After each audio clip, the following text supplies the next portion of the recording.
Hello everyone and welcome back to Fighting Fantasy. This is book number 5, City of Thieves. And let's dive right in. We need to start rolling our character because I need to roll an almost perfect one. So we don't have much time to waste.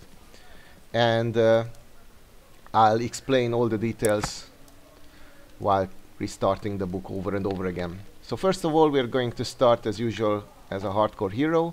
And we need a stamina level of at least 21, and all the other rolls need to be perfect, so we need a skill level of 10 and a luck level of 12 to begin. And I'm going to take a potion of fortune with me, which is absolutely necessary. As usual, this is going to be a 100% playthrough, meaning that I will show you as much of the book as possible, and I'll show you almost all of the optional content along the way. I'll explain in a moment what that means. And since we still don't use bookmarks, so saves coming, this is actually a pretty difficult run. You can actually fail this book like that. And wow, we managed to roll a character just like that perfectly. And and I still have quite a bit of explaining to do, but that's fine. So first of all, we are taking our potion of fortune, and fortunately this book does not have any special rules, so I don't need to explain anything at all to you whatsoever. All the mechanics are the standard, the basic, and yeah, and it's just standard all the way. The only interesting thing is that currency, gold, plays an important role in this game, so we will acquire and we will also spend a lot of the gold, and that is why also we are going to skip some of the optional encounters. For instance, we are going to skip an encounter where we would lose all of our gold early on, and yeah, you gain more gold later, but that means that would mean that we would have to skip optional encounters along the way. And actually we would skip more content than you know, than the way I do it, and we just keep losing the gold, and that means that we have more, you know, stuff to acquire and more content out of it that way. So that is something that actually is deliberate. And there is also another thing that we are going to skip. We are going to not try on an item that gives us a to skill point malice. This game book is extremely difficult. It is absolutely possible that I will die on this playthrough, even with the perfect steps taken. And since we're playing on hardcore hero difficulty, our skill level is maxed at 10, which is not very high, believe me. And that's why we cannot simply not afford lowering our skill level. We could theoretically bleed out and simply not get to the end and win the game if we put that on. We are going to get skill bonuses, but still it's obviously we need to skip that one. So these are the only two types of encounters that I'm going to skip. If an encounter is negative but manageable, I will obviously always take it. So for instance, if we get some kind of stamina loss, or you know, if I don't know, if we that's the main one. If we lose a bit of gold, so as long as the loss is manageable, I will obviously want to show everything this book has to offer to you. So don't worry about that. All right, let's take a look at our adventurer's equipment before diving right in. And it is as standard as we can get. We have a sword and a shield, a leather armor, and a backpack containing 3 units of provisions, because we are playing on hardcore hero difficulty, and we'll get, and this is going to actually going to bite us in the behind, because we are going to even lose more of these provisions. So I will sacrifice some of our provisions on the altar of showing you everything. We don't start out with lanterns, you might notice. This is a daytime adventure mostly, so so that's not going to be needed. It's not needed, by the way. So you can actually buy lanterns, and we will buy lanterns, or a lantern rather, and you will see what that's good for. But other than that, it's not crucial or anything. So that you can actually skip that one easily. Alright, may the luck of the gods go with us on the adventure ahead. And prepare that we are going to have a lengthy introduction here. So allow me to read it all to you. We are an adventurer in a world of monsters and magic, living by quickness of wit and skill of sword. We earn our gold as a hired warrior, usually in the employ of rich nobles and barons on missions too dangerous or difficult for their own people. Slaying monsters and fearsome beasts in pursuit of some fabled treasure comes as second nature to us. Being experienced and highly trained in the art of the sword, we allow nothing to stand in our way on our quests. Our success on a mission is always assured, and our reputation has spread throughout the land. Whenever we enter a village or town, the news of our arrival spreads through the citizens like wildfire, since few of them have ever met a dragon slayer before. Okay, a few things to note here. We are back to playing Fighting Fantasy Classics, as you know.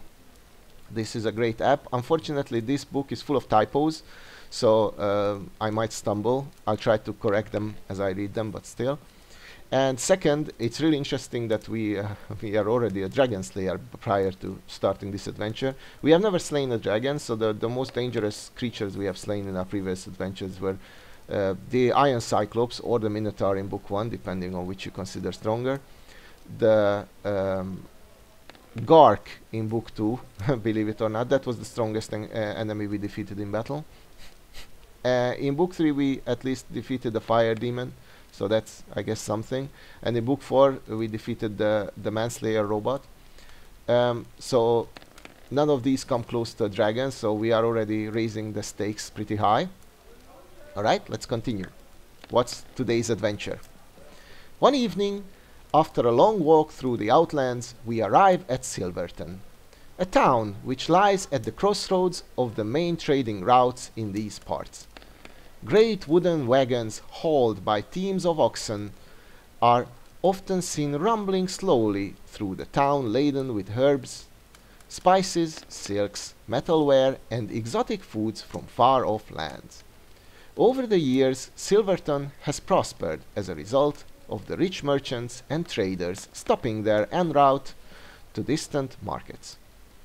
Its wealth is quite apparent, with ornate buildings and richly dressed people aplenty. But as we enter the town gates, something strikes us as not being quite right. The people look nervous and on edge. Then we notice that all the windows on the buildings have great iron grills bolted over them, and the doors have been strengthened too. Although we usually prefer our own company to that of others, we decide to stay in Silverton for the night, because we want to find out who or what is troubling the people. As we walk down the main street, a single note from a bell rings out from a tall tower ahead. Then a man shouts almost desperately, "Nightfall! Nightfall! Everybody indoors!" We see people scurrying around with anxious faces and looking surprised when they see us. Across the street, we see a tavern with the words, "The Old Toad," painted on its signboard. As we enter the tavern, a whisper runs through the locals as they recognize us. Some put down their mugs and stare. We are somewhat surprised that none come over to us to hear tales of adventure.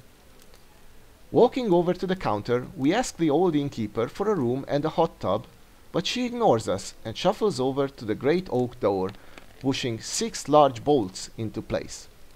Only then does she turn to us and say quietly, "That will be 5 copper pieces for the room, and 1 more for the tub, in advance, if you please." We reach into a leather pouch on our belt and toss the coins on the counter.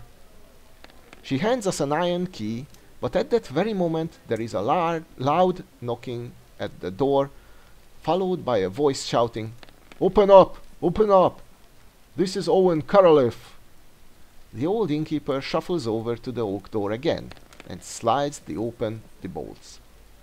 Then a fat and balding man, dressed in rich scarlet robes, bursts into the tavern, looking around frantically.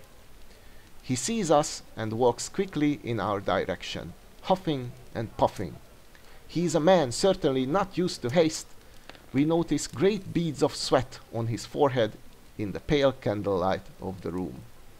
As he nears us, he calls out urgently, "Stranger, I must speak with you. Please sit down. It is important that I speak with you." When he turns to the innkeeper to snap his fingers for food and drinks, we can see that he is obviously of some standing in the town, but his face is full of anguish and sorrow. Being curious, we decide to hear what the man has to say. He pulls out a chair for you at a table, for us at a table, bidding us to sit down, and the innkeeper bustles in with a tray laden with hot broth, roast goose, and mead. The man in the scarlet robes sits opposite in silence, watching us as we feast, as though examining us for some purpose of his own. Finally, as we push our plate away, the man leans forward and says in a low but anxious voice, "Stranger, I know you and seek your aid. My name is Owen Caroliff, and I am the mayor of Silverton. We are in great trouble and danger. We are living under a curse, and it is I who must rid us of it. 10 days ago, 2 messengers of evil rode into town on huge black stallions with fierce red eyes. It was impossible to see the faces of the riders, for they wore long black cloaks with hoods pulled over their faces.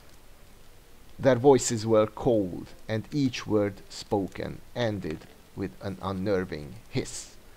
They asked for me by name, and when I came to greet them, they wanted to take my beloved daughter Mirelle to stay with their master Zanbar Bone. No doubt that you know he is the Night Prince. Of course, I refused their demand, and without another word they turned and rode slowly out of town, heads down and shoulders hunched.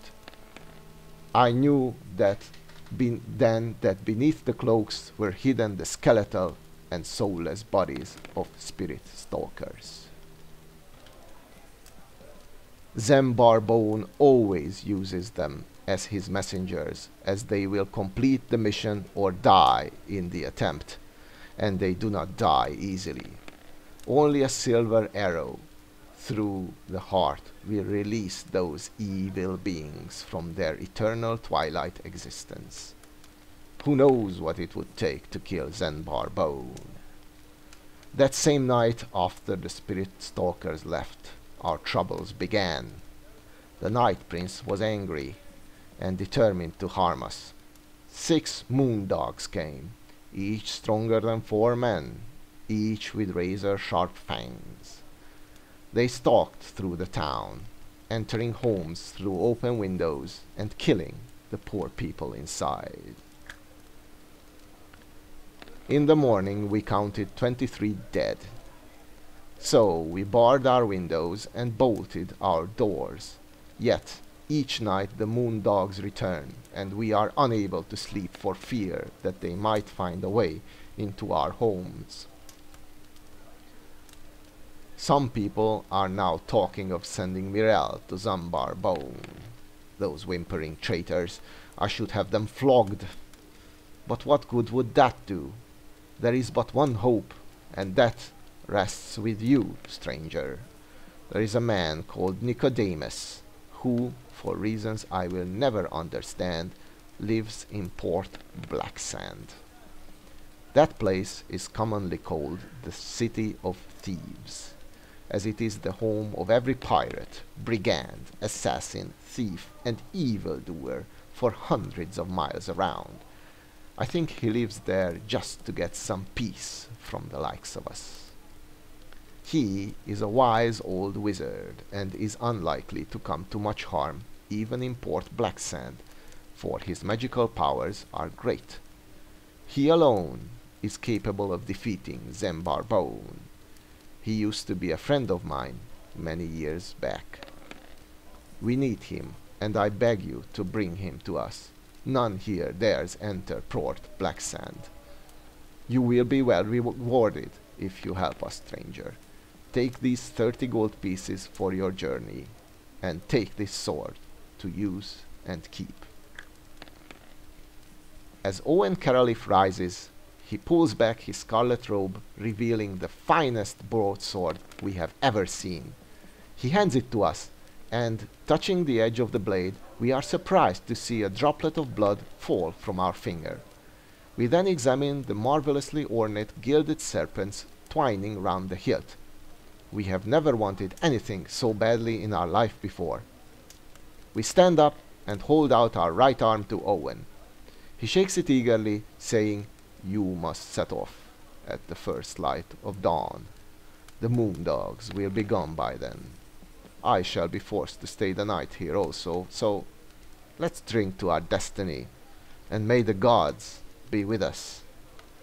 For the next hour, Owen talks about our coming journey, explaining in detail how to reach Port Blacksand. Later, we gather up our backpack and furs and climb the wooden stairs to our room.